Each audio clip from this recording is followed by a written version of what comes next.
తెలుగుదేశం పార్టీకి విశ్వసనీయత ఉందా? వెనకడికేవడో తెలుగు చంద్రబాబు నాయుడు లాంటి వాడు ఉన్నాడట. అతనేమో సొంత అమ్మ అడిగితే అన్నం పెట్టడు, కానీ చిన్నమ్మకేమో బంగారు గాజులు చేయిస్తానన్నాడు. ఇది ఎంత మటుకో నమ్మశక్యంగా ఉంటుందో ఒక్క క్షణం ఆలోచించండి. చెప్పిన ప్రతి మాట నిలబెట్టుకున్న ప్రభుత్వం మాదైతే, వీలున్నప్పుడల్లా ప్రజలను మోసం చేసిన ప్రభుత్వం వారిది. అసలు ఈ సేద్యపు నీటి రంగానికి సంబంధించిన ప్రాజెక్టుల గురించి 9 ఏళ్ల ముఖ్యమంత్రిగా ఉన్న చంద్రబాబు నాయుడు ఏం మాట్లాడుతున్నాడో చూడండి ఒక్కసారి. మేము అధికారంలోకి వచ్చి రాష్ట్రానికి సంబంధించిన ప్రాజెక్టులన్నీ పూర్తి చేస్తాం, ఇంకా కొత్త ప్రాజెక్టుల గురించి ఆలోచన చేస్తాం, వాటిని నిర్మిస్తాం.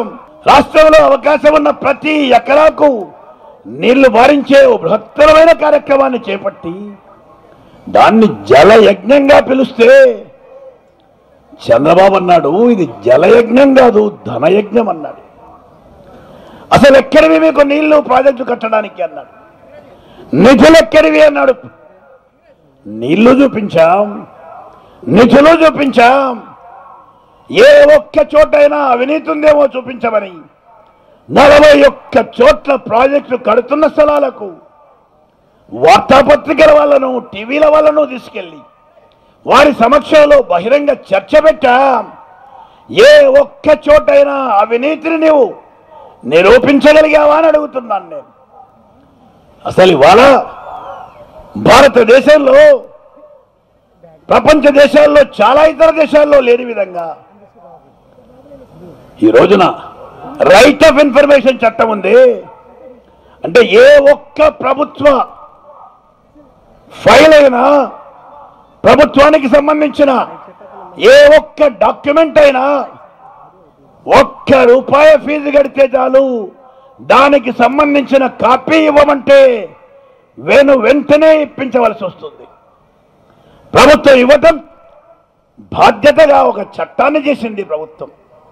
చేసినప్పుడు తెలుగుదేశం పార్టీ ఎక్కడ ఏ విధమైన ఇబ్బంది ఉందో లేక అవినీతి జరిగిందో ఎందుకు మమ్మల్ని అడగటం లేదు ప్రభుత్వాన్ని?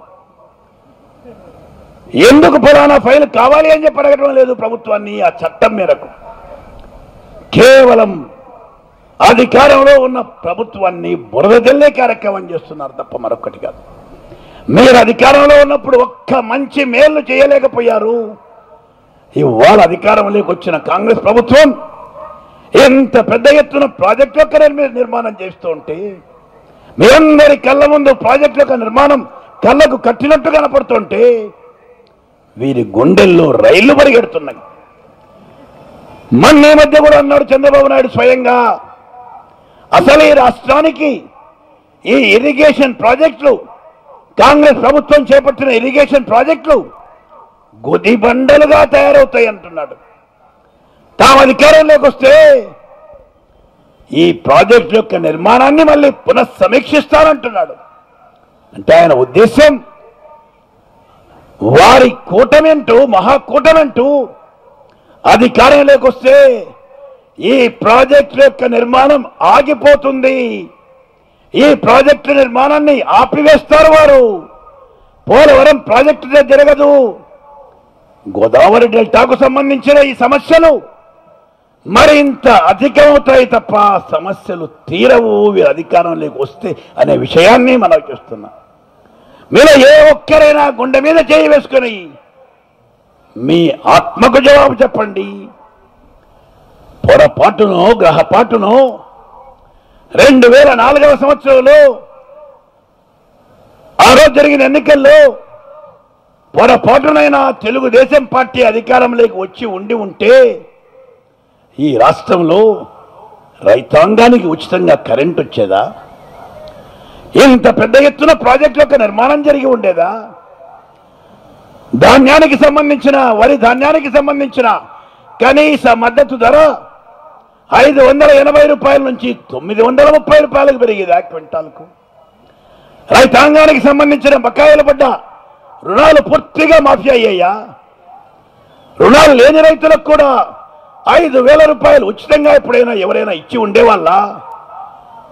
అసలు వ్యవసాయానికి సంబంధించిన రుణాలపైన వడ్డీ రూపాయి పావలా కాకుండా పావలా వడ్డీ అయ్యేదా?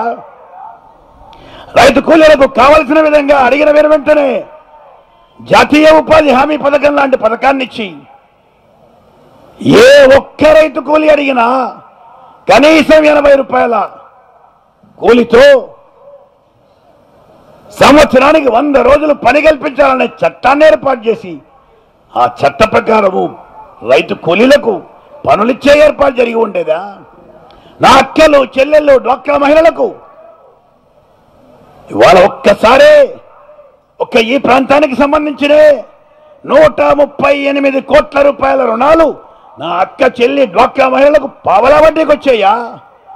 నా అక్క చెల్లి డ్వాక్రా మహిళలకు ఇవాళ అభయ హస్తం లాంటి ఒక ప్రత్యేకమైన కార్యక్రమాన్ని ఇచ్చి 60 సంవత్సరాలు దాటిన ప్రతి డ్వాక్రా మహిళకు 500 రూపాయల పెన్షన్ బ్రతికినంత కాలము ప్రతి నా అక్క చెల్లి కూడా 100 సంవత్సరాలు పూర్తి ఆయువుతో బతకాలని ఏర్పాటు ఏ ఒక్క ప్రభుత్వమైనా చేసి ఉండేదా? ఆలోచించమని కోరుతున్నా. ఇల్లు లేని ప్రతి నిరుపేదకు ఇల్లు ఇవ్వాలని లక్షలాది ఇల్లు కట్టి ఇవాళ రాష్ట్రంలో గుడిసె లేని ఆంధ్రప్రదేశ్గా తీర్చిదిద్దబడాలని ఆలోచన ఏ ప్రభుత్వమైనా చేసి ఉండేదా? ఈ కార్యక్రమాలను ఏ ఒక్క ప్రభుత్వమైనా చేసి ఉండేదా? వృద్ధులకు వితంతువులకు ప్రతి నెల 1వ తారీఖున 200 రూపాయల పెన్షన్ ప్రభుత్వ ఉద్యోగికి జీతం ఇచ్చినట్టు ఇచ్చి ఉండేదా?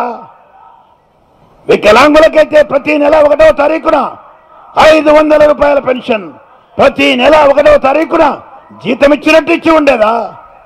దయచేసి ఆలోచించండి. రేషన్ కార్డు అడిగిన ప్రతి వారికి రేషన్ కార్డు ఇవ్వడానికి రేషన్ కార్డుకు సంబంధించిన ఆదాయ పరిమితి పెంచి నెలకు 5-6 వేల రూపాయల ఆదాయాలు వస్తున్న వాళ్ళకైనా ఇన్కమ్ ట్యాక్సులు కడుతున్న వాళ్లకు తప్ప ప్రతి ఒక్కరికి తెల్ల రేషన్ కార్డు ఇచ్చి ఆ తెల్ల రేషన్ కార్డు పైన బియ్యం 2 రూపాయలకే ఇచ్చే కార్యక్రమం జరిగి ఉండేదా? తెలుగుదేశం పార్టీ ఆ రోజు ఎన్టీ రామారావు గారి ఆధ్వర్యంలో అధికారంలోకి వస్తే వచ్చిన 9 మాసాలకే నీవు స్వంత మామనే దయ కూడా లేకుండా మామను వెన్ను పోటు పొడిచి కుర్చీ గద్దె దింపి నీవు అధికారంలోకి వచ్చావే. నీవు అధికారంలోకి వచ్చిన తర్వాత 50 రూపాయల హార్స్ పవర్ కరెంటును 350 రూపాయలు చేశావు, 450 రూపాయలు చేశావు. అట్లాగే 2 రూపాయల కిలో బియ్యం ఇస్తానన్న రామారావు గారి వాగ్దానాన్ని ఆ వాగ్దానాన్ని వెన్నుపోటు పొడిచావు. 8.5 కోట్ల ఆందోళన వెన్నుపోటు పొడిచావు. 2 రూపాయల కిలో బియ్యాన్ని 5 పావలా చేశావు.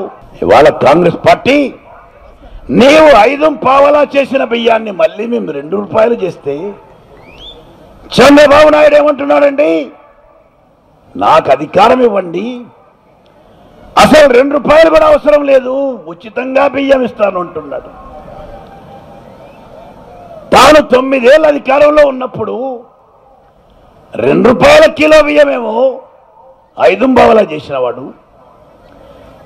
తాను 9 ఏళ్ళ అధికారంలో ఉన్నప్పుడు 50 రూపాయల హార్స్ పవర్ను 350, 450 చేసి రైతులను పొట్టగొట్టిన ఇతను ఇవాళ ఎన్నికలు వచ్చాయి కాబట్టి అన్ని ఉచితమనే వాగ్దానాలు చేస్తున్నాడు. ఆల్ ఫ్రీ బాబు అయిపోయాడు. చెవిలో పువ్వు పెట్టుకున్న వాళ్ళమ్మగా కనపడుతున్నామా?